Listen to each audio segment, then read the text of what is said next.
మామునూరు ఎయిర్పోర్టుకు కేంద్రం green signal ఇవ్వడంతో దశాబ్దాల నాటి కల తీరిపోతుంది. దీని క్రెడిట్ను తమ ఖాతాలో వేసుకునేందుకు పార్టీలు ప్రయత్నిస్తున్నాయి. ఇందుకోసం బీజేపీ, కాంగ్రెస్ మధ్య క్రెడిట్ వార్ నడుస్తోంది.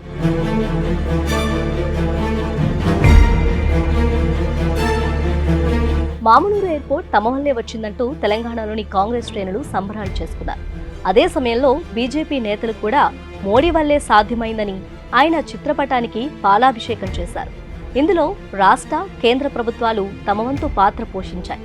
ఇప్పుడు బీజేపీ, కాంగ్రెస్ పరస్పరం విమర్శలు చేసుకోవటం మరో చర్చకు దారితీస్తుంది.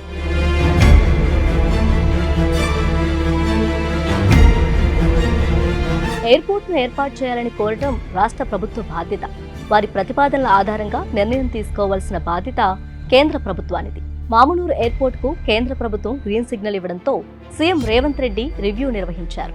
విమానాశ్రయాన్ని కేరళలోని కొచ్చి మాదిరిగా నిర్మించాలని అధికారులకు ఆదేశించారు. భూసేకరణ, పెండింగ్ పనులను వెంటనే పూర్తి చేయాలని చెప్పారు. అంతేకాదు ఎయిర్పోర్ట్ డిజైన్ను రూపొందించాలని ఆదేశించారు. ఎప్పటికప్పుడు సమీక్షలు చేస్తూ ప్రతి నెల తనకు ప్రోగ్రెస్ రిపోర్ట్ పంపించాలని అధికారులకు చెప్పారు.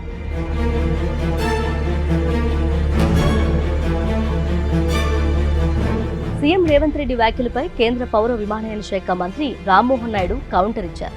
విమానాశ్రయాలను నిర్మించేది ఎయిర్పోర్ట్ అథారిటీ ఆఫ్ ఇండియా అని అన్నారు. రాష్ట్ర ప్రభుత్వం కేవలం భూసేకరణ మాత్రమే చేస్తుందని చెప్పారు. ఈ విషయంలో రేవంత్ రెడ్డి కన్ఫ్యూజన్లో ఉన్నారని అన్నారు. రాష్ట్ర ప్రభుత్వం నుంచి సహకారం లేకపోవటం వల్లే మామునూరుకు ఆలస్యమైందని రామ్మోహన్ నాయుడు ఆరోపించారు. ఎంత తొందరగా భూసేకరణ చేస్తారో చూద్దామన్నారు. రామప్పకు గుర్తించి వచ్చినప్పుడే ప్రధాని మోడీ ఎయిర్పోర్ట్ హామీ ఇచ్చారని గుర్తు చేశారు. ఎయిర్పోర్ట్ విషయంలో రాజకీయం చేయొద్దని సూచించారు.